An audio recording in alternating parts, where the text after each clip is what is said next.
Hello दोस्तों, मेरे YouTube channel में आपका स्वागत है। और आज की वीडियो में हम बात करेंगे कुछ ज्योतिषीय सूत्रों के बारे में जो कुंडलियों के अध्ययन व पुस्तकों के अध्ययन के पश्चात निकाले गए हैं। ज्योतिष में रुचि रखने वाले जितने भी लोग होते हैं और ज्योतिष या पढ़ने वाले, सीखने वाले, कुंडली देखने वाले, उन सभी के लिए ज्योतिषीय सूत्र बहुत ही लाभदायक सिद्ध होते हैं। वह उनके कुंडली अध्ययन में और ज्योतिष में उनके ज्ञान को बढ़ाने का काम करते हैं। इसलिए वीडियो अच्छी लगे तो प्लीज़ वीडियो को लाइक करें और चैनल को सब्सक्राइब जरूर करें। पहले सूत्र की बात करते हैं। देखिए, जब भी कुंडली में लगन से या आत्मकारक ग्रह से, देखिए लगन, ये भाव जो होता है, ये लगन होता है, ये सबसे महत्वपूर्ण और सबसे जरूरी भाव कुंडली का ये होता है, सबसे अधिक महत्वपूर्ण इसी भाव को दी जाती है। तो लगन से दूसरे, चतुर्थ और पंचम में शुभ ग्रह हो तो ये व्यक्ति को धनवान बनाते हैं, व्यक्ति को सफल बनाते हैं, व्यक्ति जीवन में धनी होता है और व्यक्ति सभी सुखों को प्राप्त करता है। अब लगन से या आत्मकारक ग्रह से, आत्मकारक ग्रह का मतलब होता है जो ग्रह आपकी कुंडली में सबसे अधिक डिग्री का होता है उसको आत्मकारक ग्रह बोलते हैं। और आत्मकारक ग्रह से, जैसे कोई भी ग्रह आपकी कुंडली में सबसे अधिक डिग्री का है, उससे दूसरे, चतुर्थ या पंचम में शुभ ग्रह हो तो भी व्यक्ति का जीवन अच्छा होता है, व्यक्ति धनवान होता है, व्यक्ति सभी सुखों का भोग करता है और सभी सफलताओं को प्राप्त करता है। दूसरे सूत्र की हम बात करते हैं।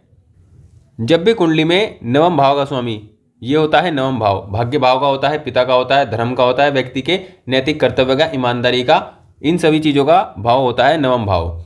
तो नवम भाव का स्वामी और कुंडली में आत्मकारक ग्रह जो सबसे अधिक डिग्री का ग्रह होगा वो ग्रह और नवम का स्वामी अगर कुंडली में लगन में हो, चतुर्थ में हो, सप्तम में हो और शुभ ग्रह से दृष्ट हो, दशम में हो और शुभ ग्रह से दृष्ट हो, मतलब उनको शुभ ग्रह देखते हो, तो ये भी बहुत श्रेष्ठ राजयोग जैसी स्थिति का फल देने वाली स्थिति बनती है। जब भी कुंडली में ऐसी स्थिति होती है व्यक्ति जीवन में सभी सुखों को प्राप्त करता है। मतलब ये भी एक योग है जिसमें व्यक्ति धनवान, सुखी और सभी इच्छाओं को पूरा करने वाली स्थिति बनती है। अगले सूत्र की हम बात करते हैं। देखिए, जब भी कुंडली में 12वां भाव, ये तो 12वां भाव होता है, 12वें भाव का मतलब होता है कि व्यक्ति के जीवन में जो खर्चा होना है, जो लॉस होना है, जीवन में हर प्रकार का व्यय, हर प्रकार की जो हानि है वो 12वें घर से देखी जाती है। विदेश यात्रा 12वें घर से देखी जाती है, सही सुख 12वें घर से देखा जाता है। तो ये सब 12वें घर से देखा जाता है। और 12वें घर का स्वामी अगर लगन में हो तो ऐसे व्यक्ति का जो व्यवहार होता है वो बड़ा ही मधुर और मीठा बोलने वाला होता है।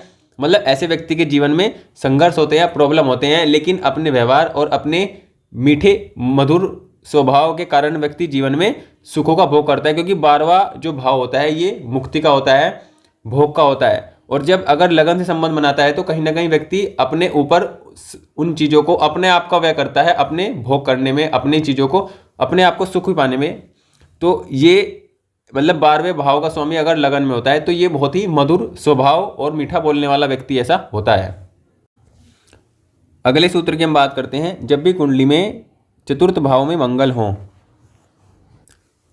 और पंचम भाव में बुध और राहु हो, बुध और राहु, मतलब चतुर्थ भाव में मंगल हो, पंचम भाव में बुध और राहु हो और अष्टम भाव में शनि हो, तो ऐसा व्यक्ति का जीवन बेहद ही संघर्ष वाला होता है। ऐसे व्यक्ति को जीवन में संघर्ष करना पड़ता है। यह संघर्ष के द्वारा ही उसका जीवन बीतता है, संघर्ष करते ही उसका जीवन चला जाता है। इस प्रकार की स्थिति व्यक्ति के जीवन में होती है। ये जीवन के संघर्ष को बढ़ाने वाली स्थिति होती है।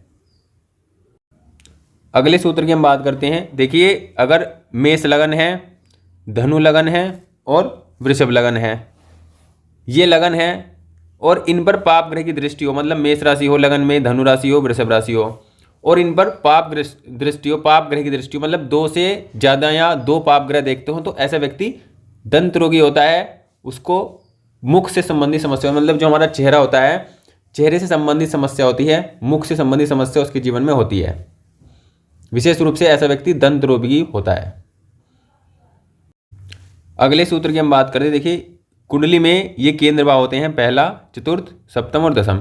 ये जो 4 होते हैं ये केंद्र होते हैं, इनको विष्णु की संज्ञा दी जाती है, विष्णु स्थान इनको कहा जाता है। और पंचम और नवम को लक्ष्मी स्थान कहा जाता है। तो जब भी कुंडली में, जैसे कि ये केंद्र है और ये त्रिकोण है, इनका संबंध, मतलब इसका ग्रह इसमें बैठ जाए या इसका ग्रह इसमें बैठ जाए या इसका ग्रह इसके, मतलब केंद्र का संबंध त्रिकोण से हो, त्रिकोण का संबंध केंद्र से हो, तो ये अपने आप में एक अच्छी स्थिति बन जाती है। ऐसे जिसकी भी कुंडली में ऐसी स्थिति होती है, ऐसे योग होते हैं कि मतलब कि इसका स्वामी इसमें हो या इसका स्वामी इसमें हो, मतलब केंद्र का स्वामी त्रिकोण में हो, त्रिकोण का स्वामी केंद्र में हो, तो ये बेहद ही श्रेष्ठ और राजयोग जैसी स्थिति होती है। इसे को केंद्र त्रिकोण और राजयोग इसको बोलते हैं। और ये व्यक्ति के जीवन में व्यक्ति को उन्नति और कुल खानदान में सम्मान देने वाला, एक अच्छी स्थिति जीवन देने वाला जो योग है ये बनाते हैं। अगले सूत्र की हम बात करते हैं। देखिए, जब भी कुंडली में धन भाव, ये धन भाव होता है, ये लाभ भाव होता है, मतलब धन भाव का स्वामी नवम में हो या लाभ भाव का स्वामी नवम में हो, मतलब धन और लाभ में से कोई एक या दोनों का संबंध जब नवम भाव से बनता है तो ये अपने आप में इस बात को दिखाता है कि ऐसे व्यक्ति को जीवन में भाग्य के द्वारा लाभ होगा, भाग्य से उसको धन प्राप्त होगा। मतलब धन प्राप्त होने में, लाभ प्राप्त होने में व्यक्ति का भाग्य उसका साथ देता है और जीवन में धन और लाभ की कमी नहीं होती है। लेकिन एक समस्या इसमें होती है कि ऐसा व्यक्ति अपने जीवन के लिए, अपने खुद के लिए खुद खूब खर्च करता है, मतलब जो धन कमाता है, जो लाभ कमाता है जीवन में अपने लिए ही रखता है, दूसरी पीढ़ी के लिए, आने वाली पीढ़ियों के लिए उसको नहीं छोड़कर जाता है, उसके लिए आने वाली पीढ़ियों के लिए नहीं बचा कर जाता है। ये स्थिति ऐसी कुंडलियों में देखी जाती है जिसकी कुंडली में ये स्थिति, मतलब धनदायक योग है, व्यक्ति के जीवन में संपूर्ण सुख सुविधाएं प्राप्त होती है, लेकिन जो आने वाली पीढ़ी है उसके लिए व्यक्ति इतना कुछ करके नहीं जाता है, इतना छोड़ के नहीं जाता है या बचा कर नहीं जाता है। तो देखिए, ऐसी स्थिति भी कुंडली में होती है। अगले सूत्र की हम बात करते हैं। देखिए, कुंडली में जब भी केतु इस भाव में हो, इस भाव में हो, इस भाव में हो या फिर इस भाव में हो, मतलब 3, 6, 8, 12, मतलब बुरे स्थानों में, इन 3, 6, 8, 12 को, विशेष रूप से 6, 8, 12 को बुरा स्थान कुंडली में बोला जाता है। लेकिन तीसरा भी उसमें आता है, लेकिन तीसरा कम दुख देने वाला भाव होता है, संघर्ष का भाव होता है, लेकिन दुख कम देता है। लेकिन 6, 8, 12 विशेष रूप से दुखदायी भाव होते हैं। तो जब केतु का संबंध तीसरे से, छठे से, 8वें से और 12वें से बनता है तो ये व्यक्ति के मन में या व्यक्ति के अंदर पशु भय को बनाकर रखता है। ऐसे व्यक्ति के जो मन में अंदर होता है पशु भय अधिक होता है, और ऐसे व्यक्ति को जीवन में पशुओं से हानि भी देखने को मिलती है, चाहे वो बहुत ही छोटा पशु हो, चाहे बहुत बड़ा हो। बड़े की तो बात अलग है, लेकिन छोटे से छोटा पशु से भी व्यक्ति डरता है, उसके अंदर उसका भय रहता है।